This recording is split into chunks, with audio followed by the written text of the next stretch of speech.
నమస్తే, welcome to BRK. నేను చక్కర్ల ఝాన్సీ. భారత్ పై ఆత్మాహుతి దాడికి జైషే ఉగ్రవాద సంస్థ వివరాల సేకరణ వెలుగులోకొచ్చిన సంచలన విషయాలు.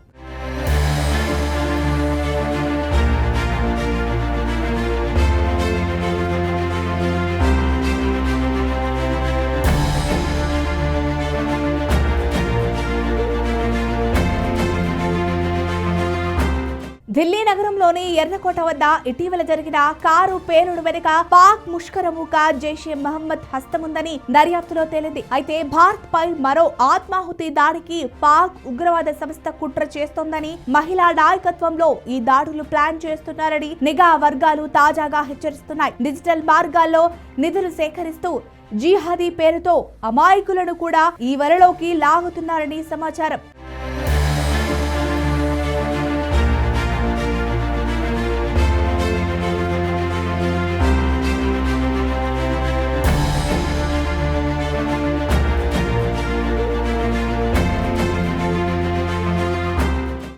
విషయంలోకి వెళితే, దేశ రాజధాని ఢిల్లీలోని ఎర్రకోట వద్ద జరిగిన పేలుడుతో పాకిస్తాన్ ఉగ్రవాద సంస్థ జైషే మహమ్మద్ హస్తం ఉన్నట్టు గుర్తించిన సంగతి తెలిసిందే. అయితే ఈ మూక భారత్ పై మరో దాడికి ఆత్మాహుతి బాంబర్లు లేదా ఆత్మాహుతి దళాన్ని సిద్ధం చేస్తోందని, అందుకోసం నిధులు సేకరిస్తోందని నిఘా వర్గాలు తాజాగా వెల్లడించాయి. ఢిల్లీ పేలుడు ఘటనపై దర్యాప్తులో ఈ విషయాలు వెలుగులోకొచ్చాయి. పాక్ యూపీఐ యాప్ సదాపే సహా వంటి డిజిటల్ మార్గాల్లో విరాళాల సేకరణ జరుపుతోందన్న ఇంటెలిజెన్స్ అధికారులు తెలిపారు. అంతేకాదు, మహిళా నాయకత్వంలో ఆత్మాహుతి దాడికి కుట్ర చేస్తున్నారని నిఘా వర్గాలు పేర్కొన్నాయి. ఫండరిజం పాక్ కరెన్సీలో 20,000 అంటే భారత్ కరెన్సీలో 6,400 రూపాయలు ఉన్నట్లుగా సమాచారం. ఈ డబ్బులను ఉగ్రవాదుల ఖర్చుల కోసం వినియోగిస్తున్నట్లు తెలుస్తోంది.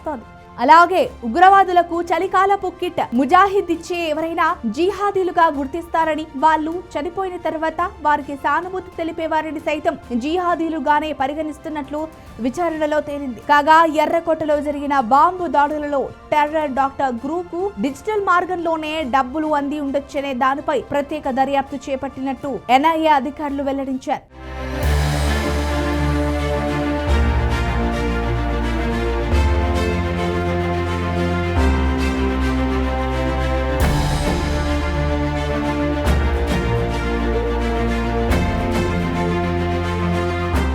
అయితే ఇటీవల ఫరీదాబాద్ లో అక్రమ పేలుడు పదార్థాల కేసులో అరెస్ట్ అయిన డాక్టర్ షాహీన్ సయీద్ ఈ ఉగ్రదాడికి ఫండ్ చేసినట్లు ఎన్ఐఏ బృందాలు అనుమానం వ్యక్తం చేస్తున్నాయి. ఈ బాంబు పేలుళ్ల కేసులో షాహీన్ సయీద్ ను మేడం సర్జన్ అనే కోడ్ పేరును కలిగి ఉంది. జమాత్ ఉల్ ముమీనాత్ అనే యూనిట్ లో ఆమె సభ్యురాలిగా కీలక పాత్ర పోషిస్తున్నట్లు సమాచారం.